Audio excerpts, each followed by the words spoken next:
Welcome back. This is Weeknights. We are back on a Tuesday. On a Tuesday. I am. How did that song go?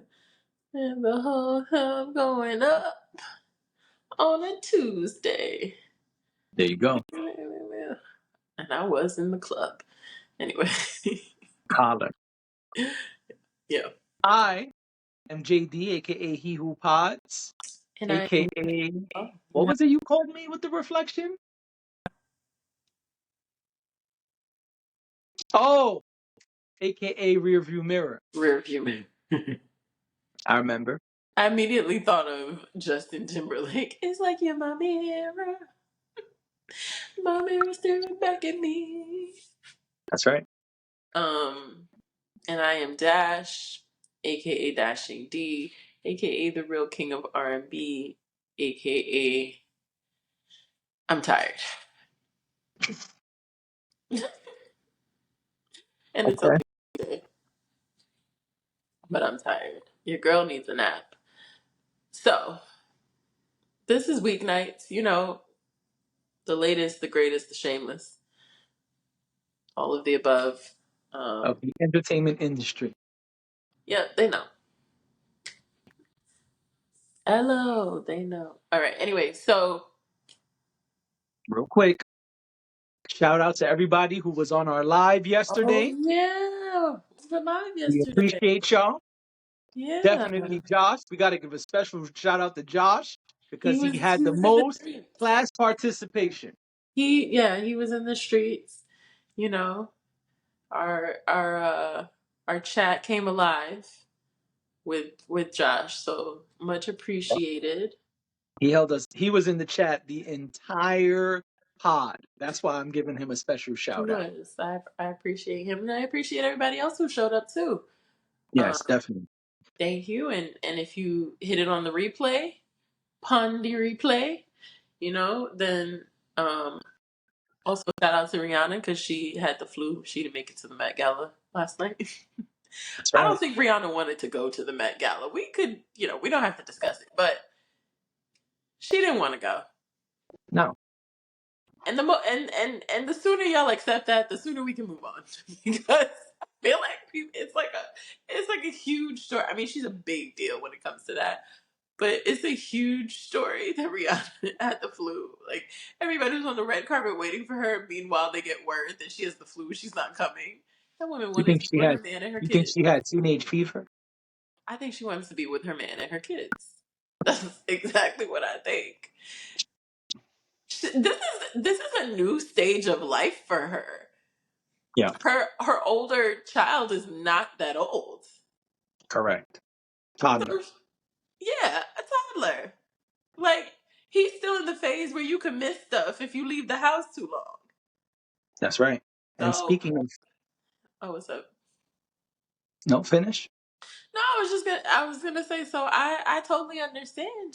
Listen, but the flu. I guess for the Met Gala, you got to give them like something really good, like the flu. People can't deny the flu. COVID.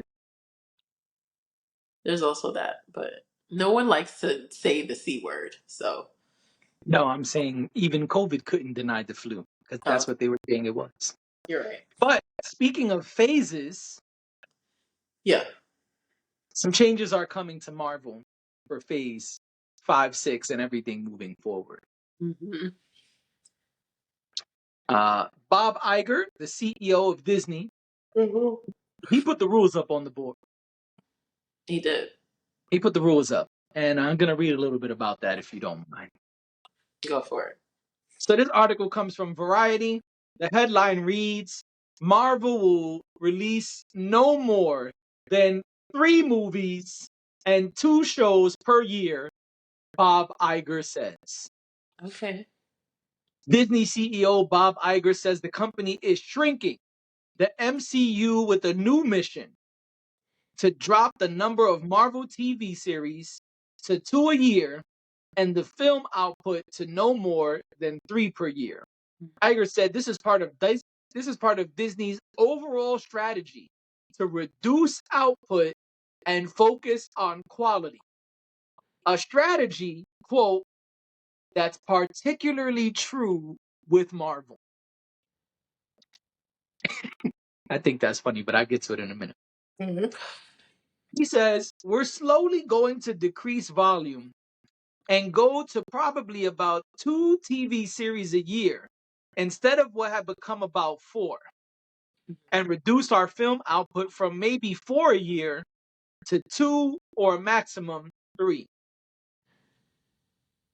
He said that on the Disney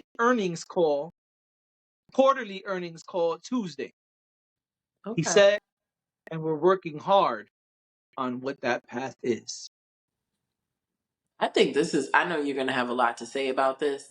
So I'm going to just say my 2 cents real quick because whatever you're going to say is going to be way longer than what I have to say. You're, you, you, you're not new to this. You're true to this. I am new to this when it comes to Marvel. So I will say my 2 cents. I think this is a great approach. I think that they need to focus on the content. People have not been pleased with the last couple of films that have come out. Again, I am not, by no means am I a Marvel expert. Um, so, I mean, a lot of this is none of my business. But I do think that is not you shaking your head when I said it's not my business.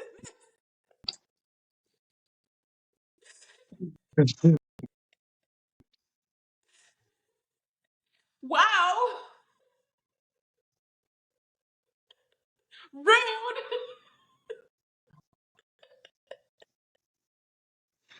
So rude. Anyway, I think it's smart to focus on the content. I think when you try too hard to crank out volume, you lose quality.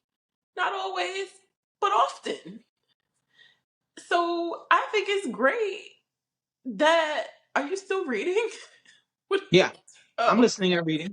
Come on. okay.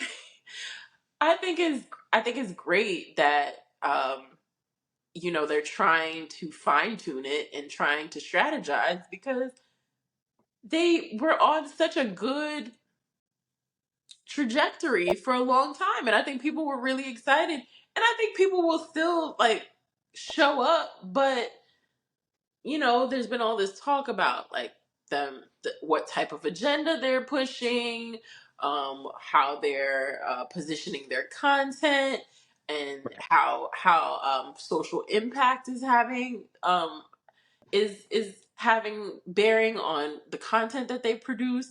I think they really need to take their time and think about what it is that they want to put out and perfect it. Nothing's going to be perfect and not everybody's going to be pleased, but I think if they take a little bit more time on things, and don't get me wrong, I totally understand that all of this is happening over years and years at a time. So I don't want to make it seem like they're Tyler Perry who throws together a movie in 2 weeks. But but You'll I, never forgive him for that, huh? no, no. I mean, did you see it? I Because did see it. um Yeah. Matrimony or some shit. What was it called? acrimony. There you go. Acrimony. I saw it.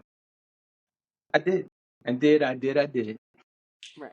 So yeah, I feel like it's a good move if if you know that you're trying to retain audience and also grow audience, you need to. I think that a big thing for Marvel is the content itself. If you could figure out a strategy on how to release that content and um make people excited about it, not have people end up in a feeling of wow, Marvel is just in a rut, then that's a good path forward. So I'm excited to see what they do crank out and how slowing it down a little bit or focusing more um, will help the brand. That's it. That's all I got. You're about to Well, say some really fly shit like, cause when Thor had left, and then when when nope, Iron Man came back. I'm not. But the article says something that I did think about. Okay. It says the announcement is at odds with the most recent release calendar distributed by Disney, which has 4 films from Marvel Studios slated for 2025: Captain America Brave New World, Thunderbolts, The Fantastic Four, and Blade, and 4 more Marvel movies slated for 2026, including the fifth Avengers movie. Marvel is releasing a single film in 2024. Historically, the only time Marvel has released more than 3 movies was in the year 2021 after the studio sat out 2020 due to you know what. So I don't need specs for the rest of this pod, I don't think. So I'm taking those off. I think this is interesting. I kind of said this was coming. Um, I didn't say it on pod, but I spoke to you and other people off pod about Bob Iger. Bob Iger is a longtime CEO of Disney, and he feels that things fell apart when he left. He was gone for a while. They begged him to come back, gave him a pay raise. He came back. I knew changes were coming because Bob Iger don't play. Bob Iger is about the shmoney.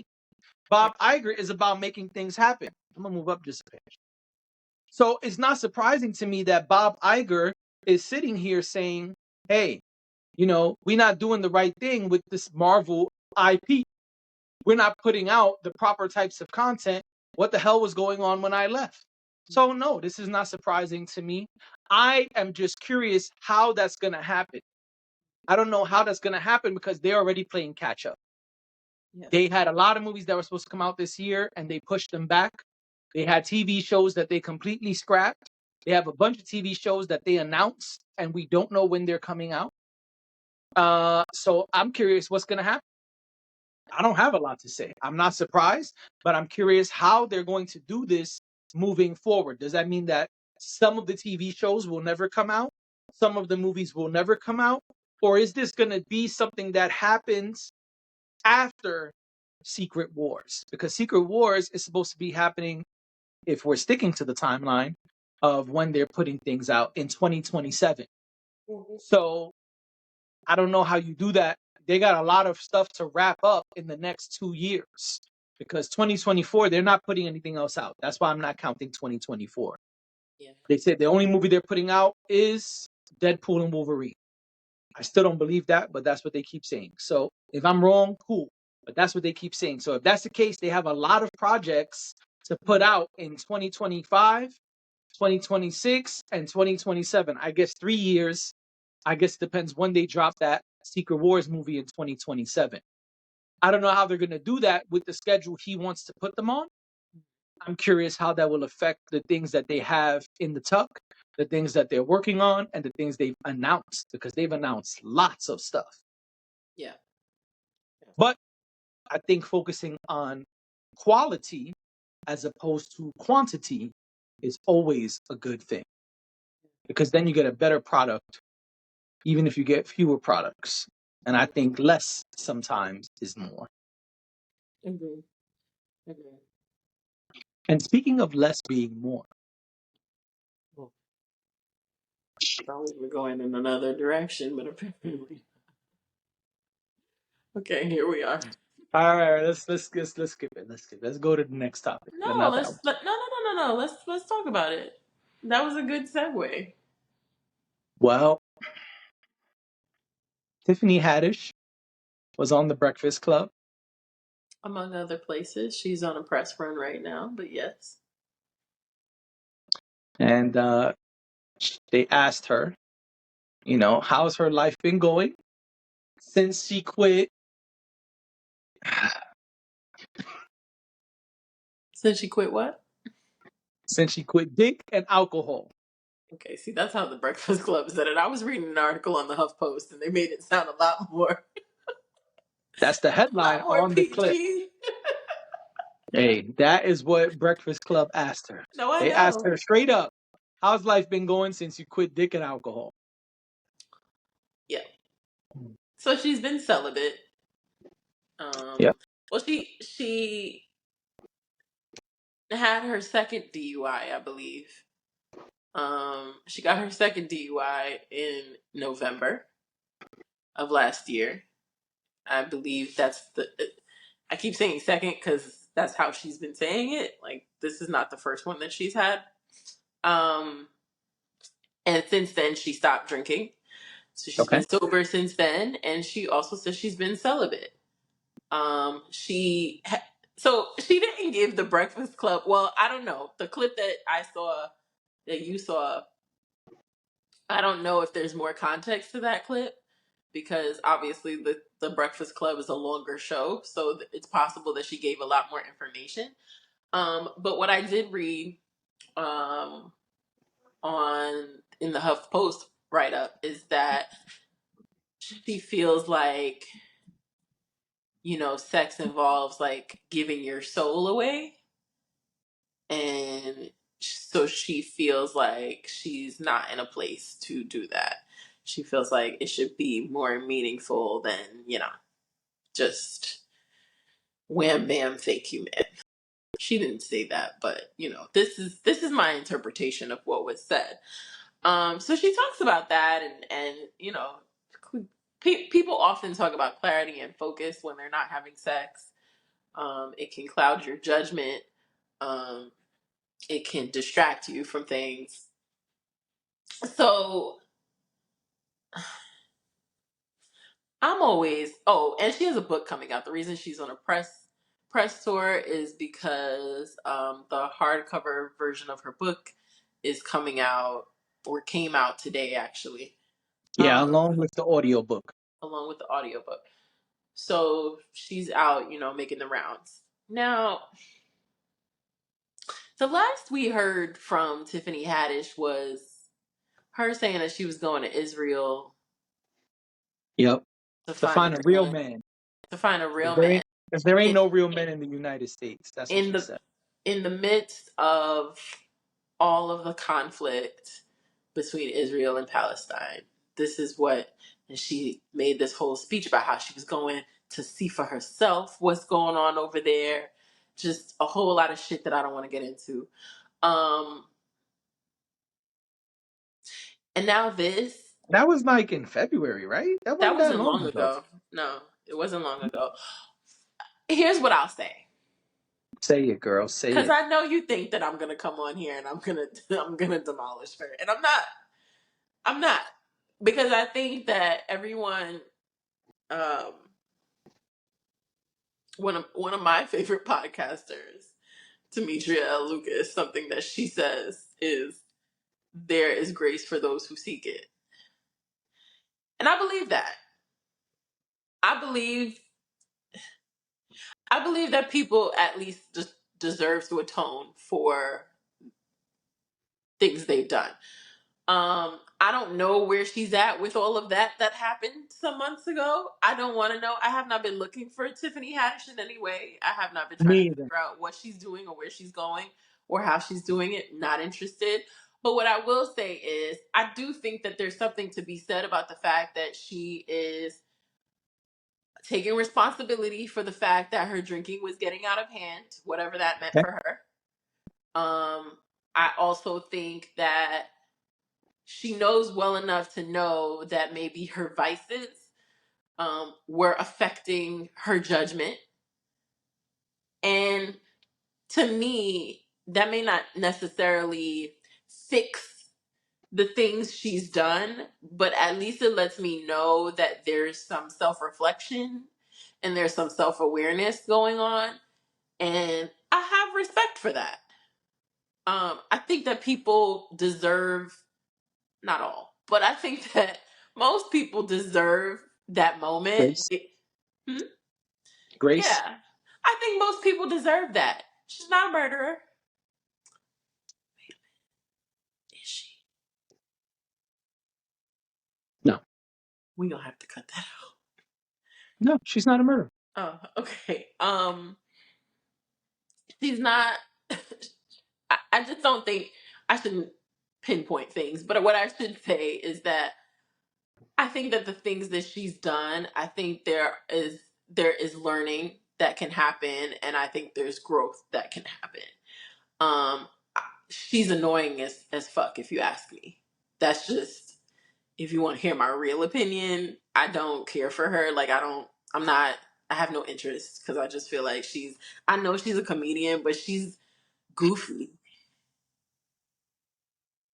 Okay. Like she's not just funny, like she's goofy. It's like You mean when she's not on stage? when she's not on stage, it comes off like real, like get a clue kind of. Like, I don't know. I don't like to come up here or go anywhere and disparage black women. So I'm trying really hard not to go too hard. But I'm glad that at least she's, trying to make herself better, make her life better. Um, and as far as like, you know, no dick goes, since that's how the Breakfast Club put it, sometimes you gotta take a little break. Sometimes you gotta take a little break. I agree. Sometimes you What I gotta. don't know is why do we all need to know she's taking a break? Well, she wrote a book, and I would imagine it's a part of, maybe it's a part of that conversation. Also, she's talking about being sober. Um, so I think the way she's looking at it as those two things kind of have gone hand in hand for her, in her process. I don't have a problem with her saying it. Um, I don't need to know details. Like I don't want to have a thorough breakdown of what it means for her to be On the celibate or Breakfast anything like Club, she kind of zoned out when they asked her. that. And Right. Charlamagne said, "You look like you think about some dick right now." She did. She She did said, look like she said, she said, "Yeah, I was." He said, "Medium dicks, my favorite." Well, all right, there it is, that. folks. Now to me that was funny. But that seemed very authentic.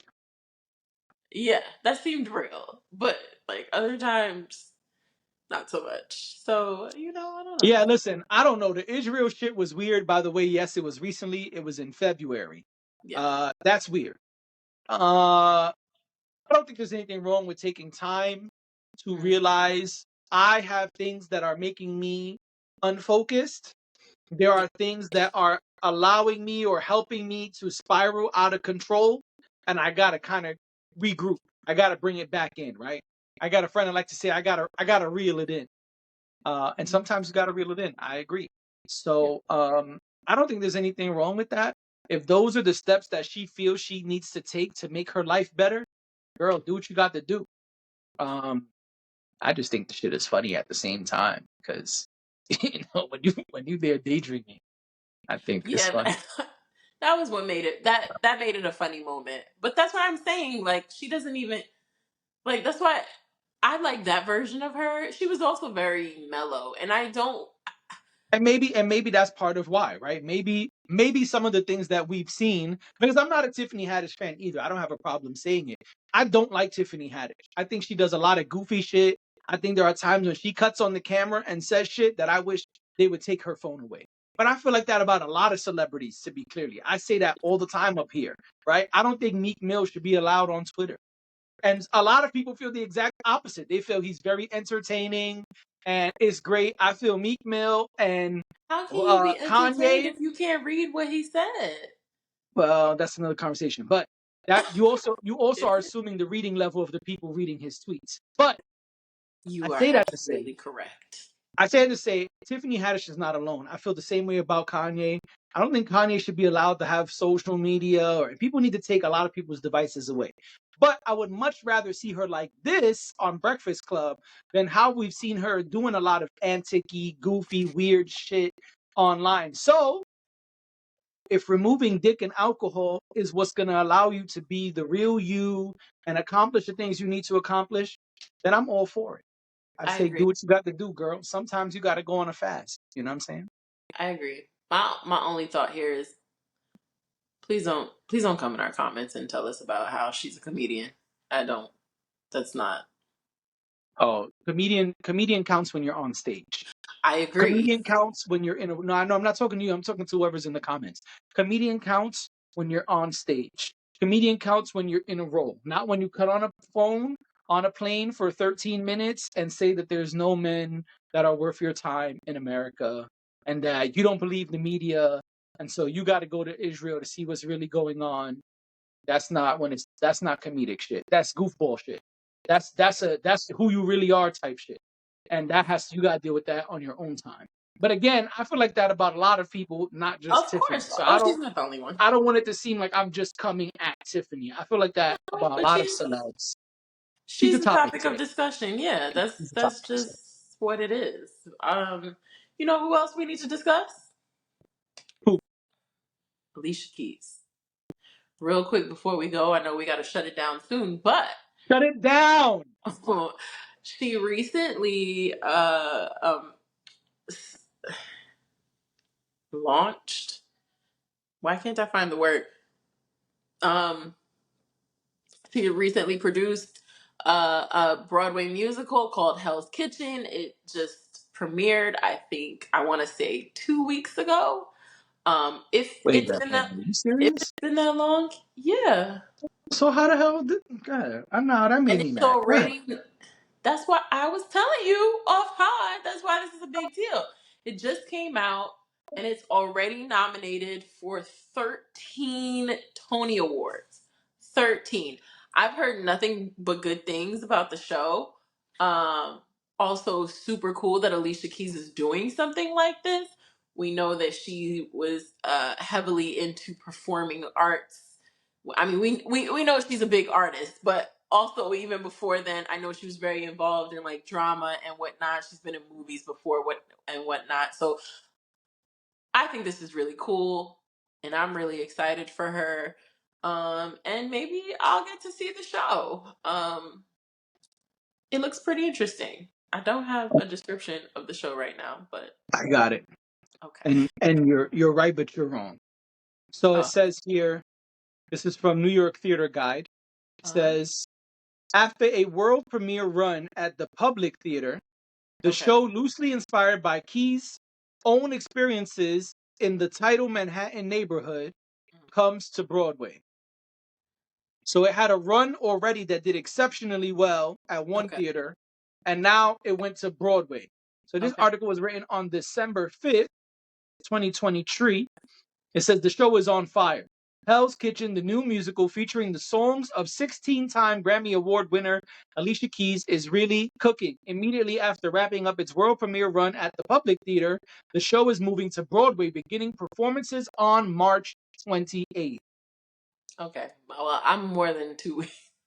I don't know why I That's feel what like I I said. just. You're right, but you're wrong. So, You know what it uh, was? I saw a video of the premiere, the Broadway premiere. I saw a video from the red carpet last week, and I guess I just assumed that it had just come out. So my bad. I'm glad you caught that. Thank you. no problem. Trying to see what else. What else? So this is mostly created by Alicia Keys. It says here. Um, but it comes from a book. It says that who wrote Hell's Kitchen. The Hell's Kitchen musical features a score by Alicia Keys that Okay. combines her famous hits, lesser known songs, new tunes written for the stage, and previously unreleased music. But then it says the Hell's Kitchen book is by Christopher Diaz, whose play about a professional wrestler, The Elaborate Entrance of Chad Deity, was a 2010 finalist for the Pulitzer Prize for Drama. I'm a little confused by that. I I guess don't it's know. two We got to separate. do a little bit more research on that, but I think it's really cool that she's involved in this. And 13 Tony nominations, not something to play with.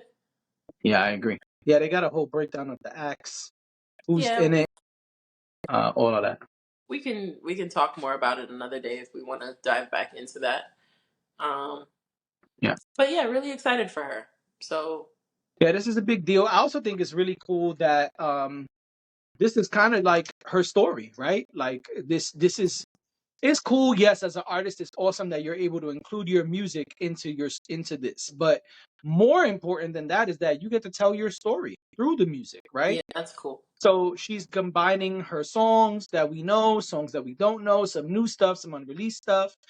And all of that is cool, but I think the fact that she can tell her story or loosely based story, I think that's pretty fly to be able to say, "Hey, I kind of turned my life into a hit Broadway play." That's fly. Hmm. So I agree that's with all I you. got to say. I don't got too much. Yeah, the 16 Tony Awards. I mean, 13 Tony Awards is a big deal. Yeah, sorry, 16 Grammys. Uh, Nominations. 13, correct. 13 Tonys for this is awesome. You know, that means it ain't no joke. So That's true. don't sleep on it. Exactly. That's really what I'm trying to say.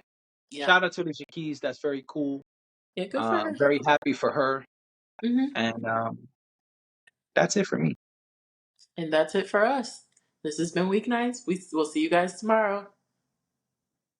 Bye.